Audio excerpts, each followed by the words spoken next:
So welcome yet to another video, and today's video is gonna be rather a topic that I don't see a lot of video on it.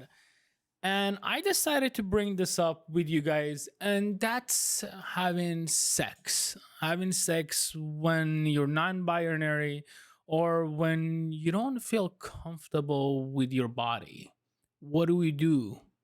How is it that I could have sex when I don't agree with my gender, when I don't agree with who I am physically, but yet I'm not ready to go through hormonal therapy or to do a sex change operation. I'm not ready. But also I'm in a relationship that, first of all, my relationship requires sex. Second of all, I want to have sex because I know the feelings that exist. And sometimes I feel good when I have sex, but I don't feel comfortable, participating in sexual relationship because of my gender. Thus, the expectation of my body parts don't agree with who I want to be. And this is what I want to talk to you guys today about. First of all, I'm so glad that you're seeking help for it. I'm so glad that you're looking to find something about it. And then I want to say that it's completely understandable. It's nothing to be feeling overwhelmed about. You have this physical self that doesn't define who you are. And you're seeking to find a way that you can cope with who you are. And you can express and explore the things that makes you happy, especially in a relationship. Now, again, for me, even this is the first time I'm bringing this up in a video, so it's not going to be as easy to talk about it as I wanted it to be, but I'm going to try my best. And let me know if there is something else that you feel. Let me know, what is it that you're going through? What is it that you're feeling? How is the journey is for you? But one thing that I want to mention, that this is a journey. This is a journey about you finding out yourself. And unfortunately, within our education system, within the sex education that we get, and within everything that is out there, a lot of these issues, if not 100%, maybe 99% of these issues are not being addressed. And that's so damaging. Because now I agree that sometimes different opinion forms, but regardless of what opinions out there, regardless of what facts is out there, regardless of what studies have been out there, regardless of all of those biological symptoms that is out there, right now you're dealing with something that is real, and what you're dealing with is here, right now, and that's all that matters. So how do we actually have sex? How do I participate, or how do I perform, or how do I act in a way that I can give myself the pleasure that I want, especially if I'm not ready to go through a sex change operation or to uptake the hormonal therapy aspect of it? And the answer is, though simple in saying, in words, but very complicated when we're trying to put it into actions. So first and foremost, I want to give you a little bit of confidence. I want to give you a little bit of sentiment that what you're feeling is real. What you're feeling is not made up, is not something that is in your mind, and it's not something that you're dealing with by yourself. A lot of other people are in the same situation and they're going through the same thing, and it's definitely not fun. And the first step of you enjoying or going through that healing journey is giving yourself and giving your emotion the credit that it deserves. Think about it this way. Imagine there's a hot stove, okay? That stove is known to be hot. It's known to have flames in there. It's known that the heat is gonna burn. Okay, stove is there and it's hot, and you put your hand on top of it. It doesn't matter how much you manifest, how much you talk about it. It doesn't matter who you talk about it, it's gonna burn if you put your hand in there. And it's gonna continue to burn and it's gonna continue to burn until you acknowledge that the reason that you are burning is because your hand is touching that stove. That's why you're burning. And the very moment that you recognize that this action of you putting your hand on the stove is causing you to feel the pain, there's nothing is going to help you. The very moment, though, the very moment that you acknowledge that, okay, there is this thing that is happening, and me putting my hand on the stove is causing me to feel the burn, then your body and your brain works together and like, okay, what do I do to escape this burn? And then you take your hand away. And suddenly, it's still going to hurt, but it's not going to continue to hurt. So the thing is that sometimes we have to acknowledge it. Sometimes we have to recognize something exists. And the very moment that you recognize that, that's the moment that you can start that journey. Otherwise, it's going to continue and go in a roller coaster of just feeling overwhelmed, feeling anxious, feeling unsatisfied, feeling exhausted, and basically not satisfied in your relationship or in the relationship that you're seeking to form or in your day-to-day life. Sex is a normal thing. Sex is a healthy thing.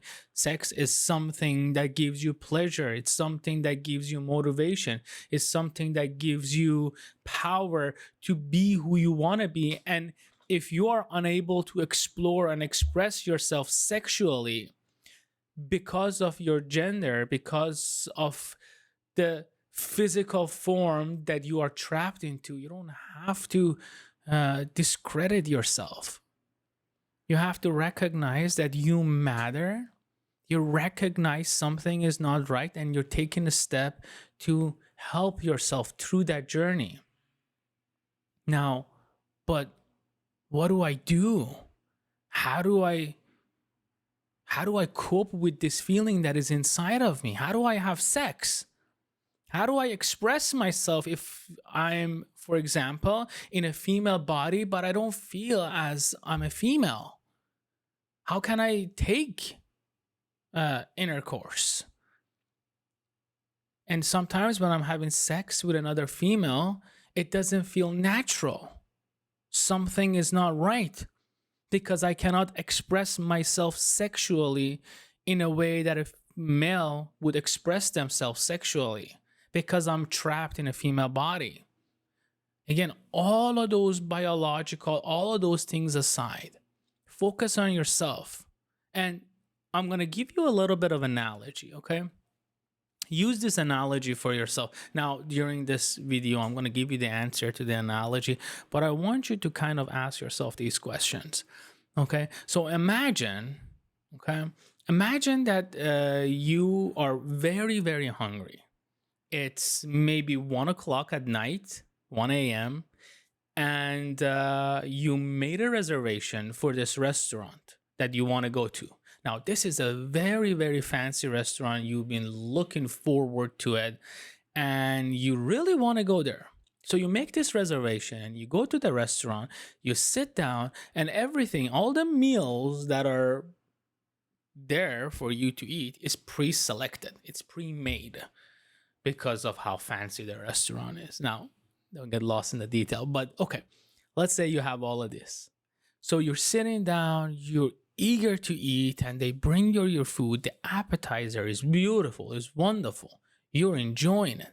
They bring out the main course, and the main course is not so good. As a matter of fact, it has a lot of issues.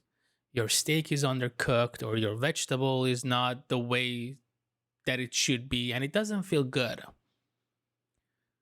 And they bring out the dessert, and the dessert is okay. You like it because it's dessert, but you're still not 100% satisfied with it. What would you do? Now, keep in mind, before saying what would you do, there is no other place for you to go. There is no other way for you to eat food, and you don't have any food at your house. And this restaurant has already been prepaid. And the thing is that you could ask for them to fix the food, but the food is pre-made, and they don't cook anymore because it's 1 a.m. So what do you do? Do you leave the restaurant hungry, or do you enjoy what you have and you take it from there, maybe not come back anymore? What would the answer be? If you ask me, I would say, you know what? I know that the thing is not right. I know that it's not what I expected. I understand it. But since I'm hungry, I'm just going to enjoy the little bit that I can enjoy. Okay, put that aside. Now, take that scenario and put it this way. Imagine it's Valentine. It's your first Valentine with the love of your life. You're very excited. You're very enthusiastic. You guys make this reservation. You know, Valentine, it gets busy everywhere you go. It's all booked up. And everyone is just trying to get the tables that they can. And all the restaurants, they usually have pre-made set of menus. And you go to this restaurant so excited, again, with the love of your life. You make this reservation months ago, and there's no other way to make another reservation. And it's your first date, you know, and that first date, happened to fall into Valentine. But you both know how much you love each other, how much you want to spend the time and the rest of your life with each other. And you go in there, and the same scenario. They bring the food, the appetizer is amazing. You can't ask for more. They bring the main course, and it's so. It's not that great. They bring the dessert, and again, it's so. What do? Will you ruin your date, or will you just enjoy it, express feeling to one another, enjoy the ambiance, maybe talk about your life, your things that you love, the other aspects of that day, and then later down in future, as you leave, you enjoyed it. Maybe not because of the food, because Valentine, although the food is important, but it's not that much about the food. Rather, it's about that connection with the person that you are going to your Valentine date, you know? And as years pass by, when you look back at your first Valentine, are you going to be angry, frustrated? Maybe, but not as much. You're going to be laughing and say, oh my God, do you remember our first Valentine? We went to this quirky restaurant. We made so much money. We paid so much money, and they brought the food, and it was horrible. And you guys going to laugh about it and enjoy it because the food wasn't the main priority. The main priority was something else, something beyond. You know? So that's the same thing about ourselves when we're having sex with our partners. You know? It's about finding out, okay, the main thing, the main course might not be right. The main course might not be okay, but I'm not in a position right now to change the main course. And I don't want to substitute it with something else because I don't feel ready. So what do? Do I just throw it away, stop having sex, stop giving myself pleasure, stop exploring myself? Or do I look at it from a different perspective and say, okay, it's not about that at this moment? Even though that's very important. In another scenario, if you're paying a lot of money and going to a restaurant and the food is not right, and let's say you go to a very fancy restaurant, you order the biggest, most expensive burger, those fancy burgers that they're like $100, they have gold flakes on it. I don't know why would someone pay for that, but let's say you choose that one for your lunch and they bring you cheeseburger, like McDonald's cheeseburger. How would you feel? You're going to be like, get this out of my way. I don't even want to look at it. This is horrible. Right?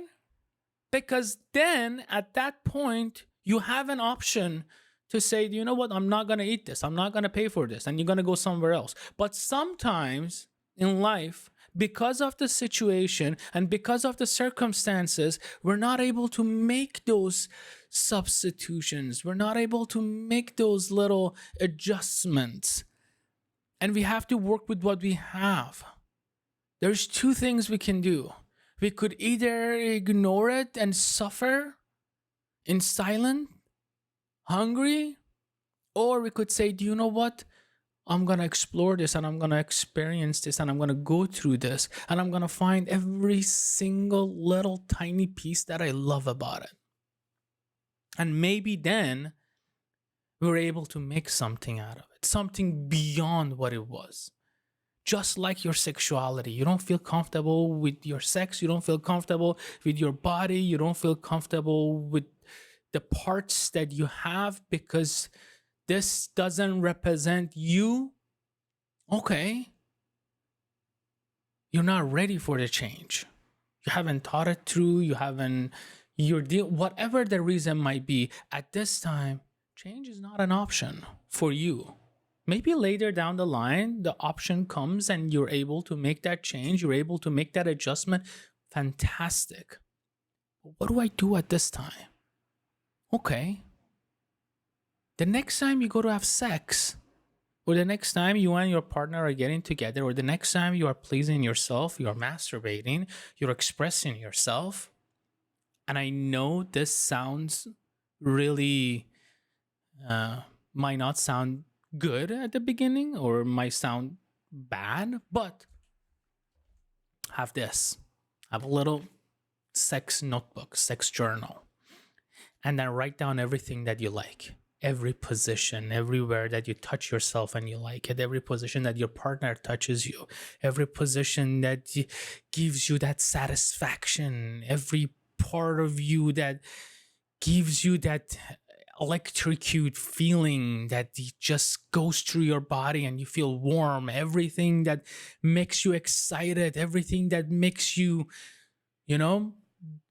express yourself, makes you wet, makes you hard, makes you be who you are, whatever it may be, however it may be. Write about it. Okay, and don't make it complicated, by the way. Don't make a whole, paragraph about it because we don't want it to become overwhelming. We want it to be something quick, easy, fast, especially when you're not in the mood to write because you're in mood of something else. But the thing is that sometimes you might say that this is just wrong. I don't want to do this. This should be something that should be natural, that should just come to me without even me wanting to do this. But I would challenge it with this, Of course, sometimes things has to be natural. Something has to be there. But other times, sometimes we have to train ourselves. Think about it this way. When a child is born, okay, are they able to run and jump right there and then when they come out of the womb? I think not. I mean, if that happens, that would be pretty remarkable, but I don't think so. They can't even hold their muscles or move their head or hands. They just cry, And so when you hold the child, you're supposed to hold their neck and head as well because they can't control it. But over time, they get control over those muscles and they get control and they get control and they start crawling and they sit. And one day they stand up and parents become so excited. They're like, oh my God, my child stood up for the first time. They take a picture of it. They videotape it. They send it to friends and family and it's a whole show. But what happens after that? What happens? Do you know what? Do you know what happens after that? After that, they stand up for the first time in their life, they fall. And they fall and they fall and they fall over and over and over again. And it's going to be painful. It's going to be annoying. It's going to be full of crying time. And poor parents, they have to go through that also.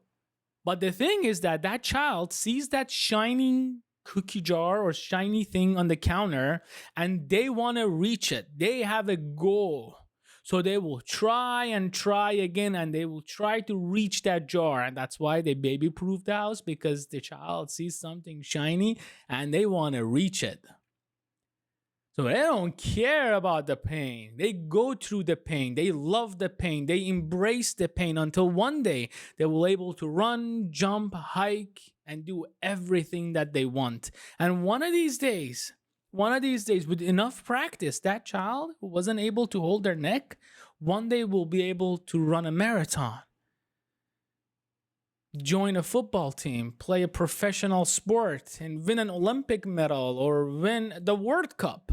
But all of those people, all of those amazing, wonderful people, at one point, they weren't able to hold their neck up. Somebody had to give them the support.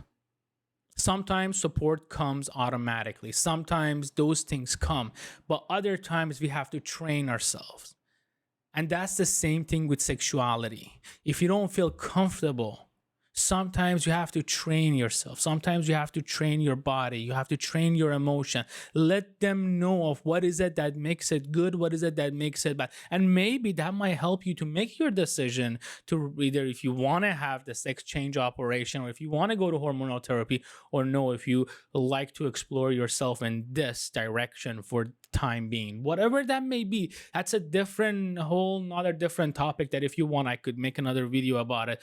But it's about you reminding yourself that you matter, that your emotion counts, that your feeling counts, that you are and you can and you should explore yourself the way that makes you happy. And the way that makes you happy is different than the way that makes me happy, different than the way it makes the other person happy, completely different than the way that your partner gets happy. That's just the beauty of life. If we were all the same, it would have been really boring. It would have been really tiring and exhausting to go through the same thing over and over again, you know? So give yourself time. Explore yourself.